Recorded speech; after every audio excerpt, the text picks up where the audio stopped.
आप में से मैक्सिमम लोगों ने सुना होगा कि निफ्टी के अंदर ऑप्शंस में काम करने वाले लोग एक तरीके का बिजनेस करते हैं और निफ्टी के ऑप्शंस में काम करना एक तरीके का बिजनेस है। और बिजनेस के अंदर अपॉर्चुनिटीज़ बनती रहती हैं, अपॉर्चुनिटीज़ बदलती रहती हैं और अपॉर्चुनिटीज़ के साथ ही बदला जाता है अपने व्यवहार को, अपने व्यू को। तो मार्केट में इन व्यूज़ के साथ कैसे एडजस्ट किया जाता है, तो हमें ये समझना चाहिए कि मार्केट को 3 पार्ट्स में डिवाइड किया जा सकता है। एक होता है जिसके अंदर लॉन्ग टर्म इन्वेस्टर्स या लॉन्ग टर्म के ट्रेंड वाले इन्वेस्टर्स इन्वेस्टेड हैं। एक है वो ट्रेंड जो अभी कुछ समय के लिए है, लेकिन हो सकता है कि वो लॉन्ग टर्म ट्रेंड के साथ अलाइन ना करता हो, जैसे कि एक महीने का ट्रेंड हो गया या एक वीक का ट्रेंड हो गया। इसी के साथ में कॉन्ट्राडिक्ट या कई बार कॉम्प्लीमेंट्री बन जाता है इंट्रा डे का ट्रेंड। तो अब मैं इन तीनों ट्रेंड्स को मिक्स करता हूँ, तीनों ट्रेंड्स को मैं रीड करता हूँ। मार्केट के अंदर मार्केट की अपॉर्चुनिटीज़ को कुछ इस तरीके से देखकर चलता हूँ कि मार्केट में ऑप्शन के बायर्स ने अपनी पोजीशंस को किस जगह पर क्रिएट किया होगा। तो हम मार्केट के अंदर जब भी कभी कोई पोजीशन क्रिएट करते हैं तो पहली पोजीशन हमारी हमेशा ऑप्शन बाइंग की होती है। इसे एक डेफिनेट क्वांटिटी में रखा जाता है, जिससे कि मार्केट के अंदर कुछ क्वांटिटी को अगर प्रॉफिट्स में हटा दिया जाए तो हमारा मैक्सिमम जो रिस्क है वो रिड्यूस हो सकता हो। तो सबसे पहले हम अपने रिस्क को डिफाइन करते हुए ऑप्शन को बाय करते हैं, मतलब ऑप्शन के डेबिट को क्रिएट करते हैं और हम उसके साथ एक शीट क्रिएट करते हैं जिसके अंदर हम इसको एंट्री को लिख देते हैं कि हमने ऑप्शन का इतना पोर्शन डेबिट कर दिया। अब हमारे फंड्स में से इतना फंड्स ऑलरेडी डेबिट हो चुका है। और ये मैं आपको बता चुका हूँ कि हमारे पास 3 तरीके के ट्रेंड्स अवेलेबल हैं, मतलब जिसमें हमारे पास इस वीक की एक्सपायरी है, आज के इंट्राडे की पोजीशंस हैं और उसके बाद हमारे पास मंथ लास्ट की या उसके बाद 3 महीने की भी एक्सपायरीज हमारे पास बनती हैं। अब इन 3 जगहों पर समझते हुए मार्केट में अपॉर्चुनिटीज़ किस जगह पर बनती हैं, हम कोशिश करते हैं धीरे धीरे करके उनसे कुछ ना कुछ प्रॉफिट हम लोग गेन करें और हमने जो डेबिट क्रिएट कर रखा है उस डेबिट को हम लोग रिड्यूस करके चलें। मैं इसे एक एग्जांपल की तरह आपको समझाता हूँ। सबसे पहले मान लीजिए कि मेरे 100 पॉइंट्स मार्केट में डेबिट हो गए। 100 पॉइंट्स मार्केट में डेबिट होने के बाद मैं ये सोचूंगा कि ये 100 पॉइंट्स का मेरे को मैक्सिमम नुकसान है एक लॉट के अंदर।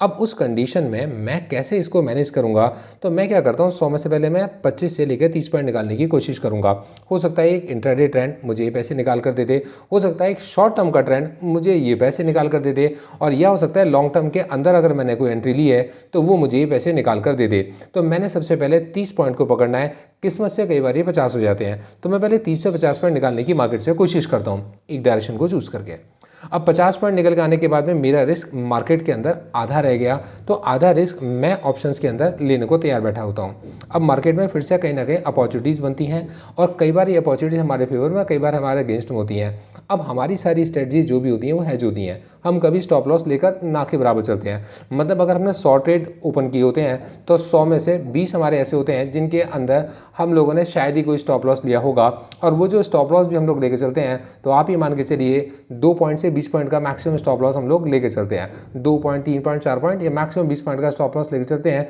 जो जनरली हम लोग नहीं लेके चलते क्योंकि हमारी स्ट्रेटजी सारी हेज स्ट्रेटजीज होती हैं। अब मार्केट के अंदर धीरे धीरे करके जैसे जैसे ट्रेंड डेवलप होना शुरू होता है, हमारे ऑप्शंस मैच्योर होना शुरू होते हैं, मतलब हमारी इन्वेस्टमेंट मार्केट के अंदर मैच्योर होना शुरू होती है। अब जैसे जैसे हमारी इन्वेस्टमेंट मैच्योर होना शुरू होती है, मतलब हम प्लस में आना शुरू होते हैं। 50 पॉइंट हम मार्केट से निकाल चुके हैं, ये 50 के बाद धीरे धीरे करके जैसे जैसे हम लोग हमारे लॉस कम होने शुरू होते हैं, हम क्या करते हैं, कुछ ऑप्शंस को खर्च करना शुरू कर देते हैं। मतलब जो ऑप्शंस का हमने एक पोर्टफोलियो क्रिएट किया, ऑप्शंस के इस पोर्टफोलियो में से कुछ ऑप्शंस को हमने निकाला और हमने उनको स्क्वायर ऑफ कर दिया। इससे क्या होता है कि हमारा मार्केट के लिए जो एक्सपोजर है और फर्दर रिड्यूस हो जाता है, और यहाँ पर हम लोग ट्रेंड्स का इस्तेमाल कर कर चल रहे होते हैं। अब मार्केट में हमारे पास में मैक्सिमम एक्सपोजर जैसे जैसे आउट होता जाता है, तो हमारे पास जैसी छोटी सी क्वांटिटी बचती है, ये छोटी सी क्वांटिटी मार्केट की डायरेक्शन में हमारे साथ चलती है और हम इसके अंदर स्टॉप लॉस को ट्रेल करके चलते हैं। स्टॉप लॉस को ट्रेल करने का मतलब ये होता है कि किसी चीज़ को मैंने 100 रुपये पर ख़रीदा और 100 रुपये पर ख़रीदने के बाद वो पहुंच जाती है 160,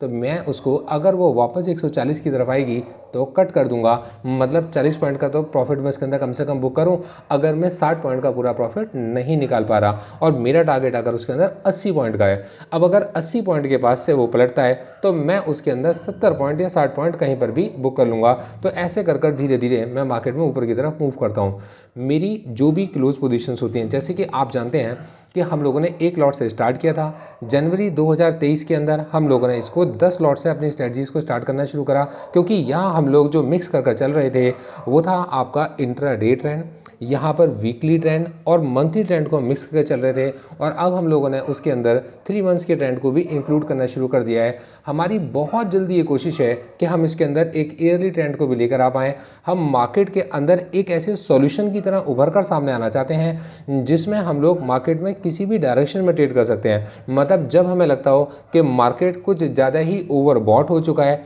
और वहाँ से रिवर्सल के चांसेस बनते हैं, तब हम उसमें नीचे की डायरेक्शन के ट्रेड्स को भी ओपन कर सकते हो। और जब हमें ऐसा लगता है कि मार्केट ओवरसोल्ड है और मार्केट कहीं सपोर्ट बना रहा है, तो वहाँ से हम लोग मार्केट के साथ साथ ऊपर भी चल सकते हो, क्योंकि ये सुविधा हमें केवल ऑप्शंस का पोर्टफोलियो देकर चलता है। तो मैं इस तरीके की रिसर्च रिपोर्ट्स आप लोगों के साथ में अपनी निफ्टी की पोजीशन स्ट्रेटजीज में ना केवल आपको समझाकर सिखाकर चलता हूँ, इवन इसमें अगर आपके अपने खुद के भी कोई डाउट्स होते हैं और आपने अगर मुझे नहीं भी ज्वाइन कर रखा होता है और आप मुझसे पूछ के चलते हो, तो मैं आपको बताकर भी चलता हूँ। मतलब मेरी ये पूरी कोशिश होती है कि आपकी अगर कोई ऑब्जर्वेशन है और वो आप शेयर करके चल रहे हो, तो उस ऑब्जर्वेशन को मैं ध्यान से समझूं और मैं उसको अपने एनालिसिस के अंदर उसको भी इंक्लूड करने की कोशिश करूं। हाँ, मैं कई जगह पर ऐसा होता है क्योंकि मैं ओवर ऑक्यूपाइड हो जाऊं अगर, तो हो सकता है कि उस समय के लिए अगर मैं आपकी पोजीशंस को नहीं ले पा रहा हूँ या आपके एनालिसिस को अगर नहीं समझ पा रहा हूँ, तो मैं आपसे विनम्रतापूर्वक उस समय पर मना कर देता हूँ कि इस समय पर मैं इस पॉइंट को एक्सप्लेन नहीं कर पाऊंगा। तो आप लोग मेरे साथ जुड़ सकते हैं, आप लोग मुझसे कनेक्ट हो सकते हैं, आप अपने डाउट्स मेरे साथ शेयर कर सकते हैं।